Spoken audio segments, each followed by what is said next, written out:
मेरे प्यारे बच्चों, अगर आप लोग भी हो क्लास 10th में और 2026 में देने वाले हो अपना हिंदी का प्री बोर्ड पेपर। देखो, बहुत से ऐसे कॉलेज हैं जहाँ पर अभी तक प्री बोर्ड परीक्षाएं स्टार्ट नहीं हुई हैं और बहुत से ऐसे कॉलेज हैं जहाँ पर प्री बोर्ड परीक्षाएं हो चुकी हैं, मतलब उनका पेपर हो चुका है। तो मैंने ये देखा है कि सारे के सारे स्कूलों में बिल्कुल सेम यही वाला पेपर आ रहा है। जो मैं पेपर आज की इस क्लास में आप लोगों को बताने वाला हूँ, बिल्कुल सेम यही पेपर हर जगह है, हर एक जिलों में, हर एक स्कूल में, सभी जगह सेम यही पेपर आ रहा है। तो मैंने देखो यहाँ पर मुझे पेपर जो मिला है, ये मेरे पास गणित का पेपर है, पूरा पेपर है गणित का, बिल्कुल सेम यही पेपर आ रहा है गणित का। ये हमारे पास अंग्रेजी का पेपर है, बिल्कुल सेम यही अंग्रेजी का पेपर आ रहा है, सब जगह पर आ रहा है ना। लेकिन मैं आप लोगों को आज की इस क्लास में आप लोगों को दिखाने वाला हूँ पेपर। यहाँ पर ये मेरे पास जो पेपर है हिंदी का पेपर है, हिंदी का वायरल पेपर है, प्री बोर्ड पेपर है। सारे के सारे जगहों पर बिल्कुल सेम यही पेपर आप लोगों का आ रहा है। 800 हमारा कोड है। आज की इस क्लास में आप लोगों का 70 में 70 नंबर भी पक्का हो जाएगा, क्योंकि हर जगह पर ये पेपर आ रहा है, तो 70 नंबर तो पक्का होने ही चाहिए आप लोगों के, है ना। पूरा पेपर मैं आप लोगों को दिखा दूंगा, आप लोग पूरा पेपर अपना तैयार कर लीजिए, है ना। इधर देख लो और इतना सब कुछ आप लोग अपना पूरा पेपर तैयार कर लो। अब देखो, ये हमारे निर्देश दिए, निर्देश आप लोग पढ़ सकते हो। सभी प्रश्न करना अनिवार्य है। यह प्रश्न पत्र 2 खंडों, खंड आ तथा खंड बा में विभक्त होने वाला है।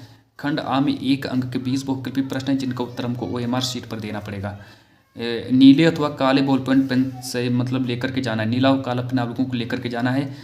खंड आ के प्रत्येक प्रश्न का निर्देश पढ़कर केवल प्रदत्त OMR उत्तर पत्र पर उत्तर दें।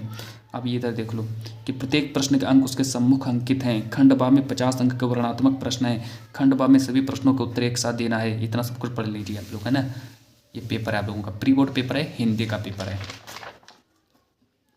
अब इधर देख लो, ये सारे सारे क्वेश्चंस देख लीजिए आप लोग और इनका स्क्रीनशॉट कर लीजिए, है ना। अब पेपर देने जाओ, सारे सारे प्रश्नों का उत्तर लिख देना आप लोग। अब देखो, यहाँ से सबसे पहले मैं बात करता हूँ कि पुनर्नवा जो है किस विधा की रचना है। पहला प्रश्न मेरा पूछा गया है कि पुनर्नवा किस विधा की रचना है, तो भाई, है ना। दूसरा प्रश्न हमारा पूछा गया है कि आषाढ़ का एक दिन के लेखक कौन है, आषाढ़ का एक दिन के लेखक कौन है। फिर इसके बाद हमारा तीसरा प्रश्न है कि शुक्ल युग को काव्य के क्षेत्र में किस नाम से जाना जाता है। ये हमारा तीसरा प्रश्न हो जाएगा। देखो, सारे सारे प्रश्नों का अंक उसके सम्मुख अंकित कर दिए गए हैं। पूरा पेपर आप लोग समझ लीजिए। क्वेश्चन नंबर 4 दिया कि हंस पत्रिका के संपादन कौन थे, है ना। फिर इसके बाद हमारा तो क्वेश्चन नंबर 5 है कि विश्रामपुर का संत के लेखक कौन है, तो भाई इसके लेखक कौन हो जाएंगे, है ना। क्वेश्चन नंबर 6 हमारा दिया है कि ठाकुर किस धारा के कवि हैं, ठाकुर जो है किस काव्य धारा के। क्वेश्चन नंबर 7 दिया कि तार सप्तम में संकलित कवियों की संख्या कितनी है, तो हमारा तार सप्तम में कितने कवियों की संख्या रखी गई है। अच्छा, क्वेश्चन नंबर 8 को देखेंगे कि जो हमारी रामचंद्रिका किस काल की महाकाव्य, रामचंद्रिका जो किस काल का है, ये हमसे पूछा गया है ना।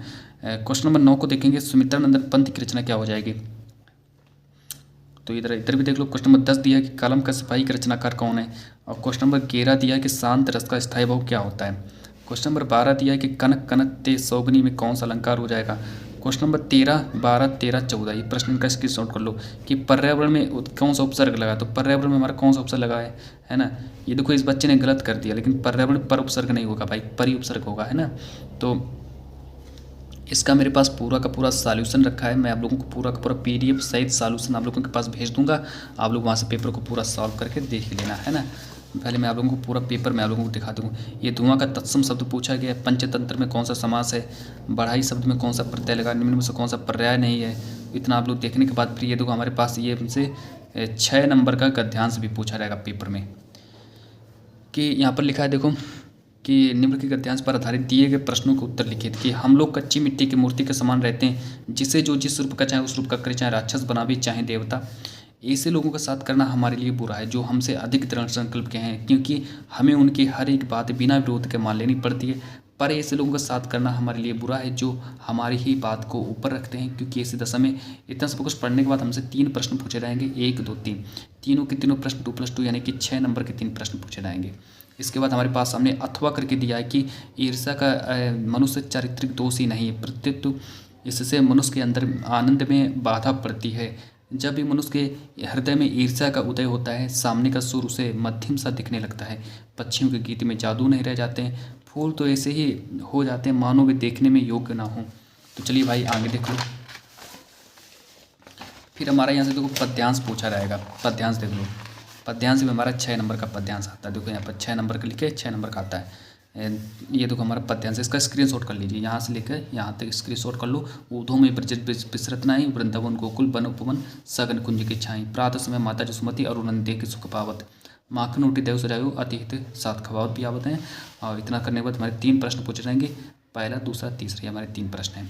अब आगे देखिए, अथवा करके दिया है कि अगर आप लोगों को इसका उत्तर नहीं याद हो तो एक अथवा करके लिखा है कि निर्भय स्वागत करो मृत्यु का, मृत्यु है एक विश्राम स्थल जहाँ जीव से फिर चलत है धारण कर नवजीवन संबल, मृत्यु एक सरिता है जिसमें श्रम से कतार जीव नहाकर फिर नूतन धारण करता है। अब देखो, काया रूपी वस्त्र पहनकर, 3 प्रश्न पूछे जाएंगे, तीनों के तीनों प्रश्न देख लो। ये 2 नंबर का आएगा, ये 2 नंबर का आएगा, ये 2 नंबर का आएगा, मतलब 6 नंबर का पेपर बनेगा हमारा ये वाला, है ना। 6 नंबर का प्रश्न बनेगा। क्वेश्चन नंबर 3 को देखेंगे कि निम्नलिखित संस्कृत गद्यांश का संदर्भ सहित हिंदी में व्याख्या कीजिए। 5 नंबर का आता है। देखो, संस्कृत का गद्यांश करने के लिए 5 नंबर का आता है भाई, है ना, इसको याद रखेंगे। अस्माकं संस्कृति सदा गतिशीला वर्तते, मानव जीवनम संस्कृतम ऐसा यथा समय नवा नवा विचारधारा स्वीकरोति, नवा शक्ति च प्राप्नोति, अत्र दुराग्रहे नास्ति, यत् युक्तियुक्तं कल्याणकारी च तदत्र सहर्षं गृहीता भवति एतस्याः गतिशीलता है। तो भाई ये हमारा 5 नंबर का आएगा, इसका आप लोग स्क्रीनशॉट कर लो। और इसके पास मेरे पास PDF रखी, मैं आप लोगों के पास PDF भी भेज दूंगा, है ना, तो आप लोग PDF से पढ़ाई कर लेना। अथवा करके लिखा है इयम नगरी विविध धर्माणाम संगम स्थली महात्मा बुद्ध तीर्थांकर, तो ये हमारा भी 5 नंबर का ही आएगा। लेकिन 2 में से आप लोगों को एक का उत्तर लिखना पड़ेगा, या तो आप लोग इसका उत्तर लिखो या फिर आप लोग इसका उत्तर लिखो, 2 में से आप लोगों को एक का ही उत्तर लिखना पड़ेगा। चलो फिर मैं आगे देख लेता हूँ। यहाँ पर हमारा देखो ये पद्यांश स्टार्ट हो जाता है। पद्यांश हमारा जो है संस्कृत का पद्यांश भी आता है हमारा पेपर में, है ना। तो संस्कृत का पद्यांश जो होता है 5 नंबर का आता है, तो 5 नंबर का ये पूछा जाएगा कि निम्नलिखित संस्कृत श्लोकों का संदर्भ सहित हिंदी में अनुवाद करना है भाई। ये एक ये दिया, एक ये दिया, जैसे मानो हित्वम प्रियो भवति, क्रोधम हित्वा न सोचति, कामम हित्वार्थवान भवति, लोभम हित्वा सुखी भवेत, है ना।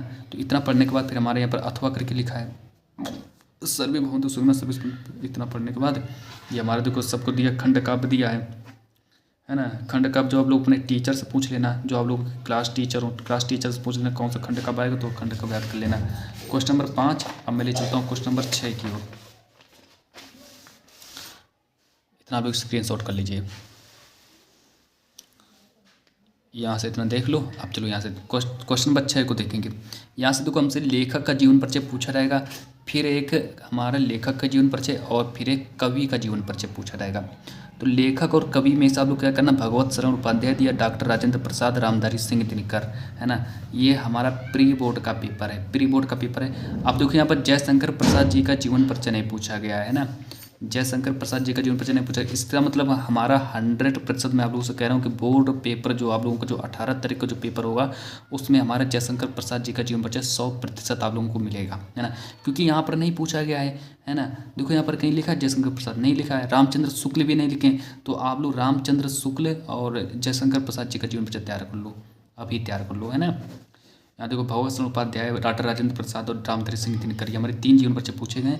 और इसके बाद हमारा क्वेश्चन नंबर खा को देखेंगे कि यहाँ पर देखो लिखा है कि निम्नलिखित कवियों में से किसी एक कवि का जीवन परिचय लिखना है, उसके पूर्व रचना का नाम लिखना है। 5 नंबर का, 5 नंबर का, है ना। तो 5 नंबर के पूछे जाएंगे हमारे। 10 नंबर के जीवन परिचय आता है गोस्वामी तुलसीदास, रामनरेश त्रिपाठी, श्यामनारायण पांडे।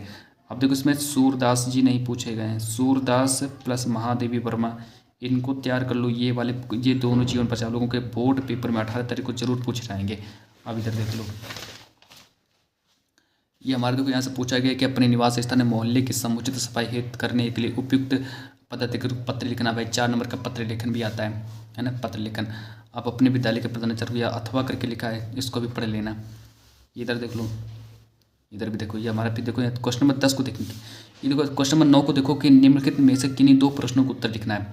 तो भारतीय संस्कृति का विशेषता अस्ति, मरण मंगलम कुत्र भवति, आलक्षेन्द्र सेनापति किम आदिशत असंतोषण का वर्तते, असंतोषण कौन था, तो हमारे 2 नंबर का आएगा। अब 7 नंबर का हमारा निबंध भी आता है पेपर में, 7 नंबर का निबंध आएगा कि निम्नलिखित में से किसी एक विषय पर निबंध लिखो, जैसे जल संरक्षण, मेरी प्रिय पुस्तक, पर्यावरण प्रदूषण की समस्या और उसका समाधान, स्वच्छ भारत अभियान। तो भाई ये था आप लोगों का हिंदी का एक पेपर, है ना। तो मैंने आप लोगों को हिंदी का पूरा पेपर बता दिया है, तो आप लोग पूरा पेपर यही वाला तैयार करके चले जाओ और अपने 70 में 70 नंबर जा कर के पा लो। तो चलिए भाई आज की इस क्लास को मैं यहीं पर ही रखता हूँ, मिलते हैं नेक्स्ट वीडियो में।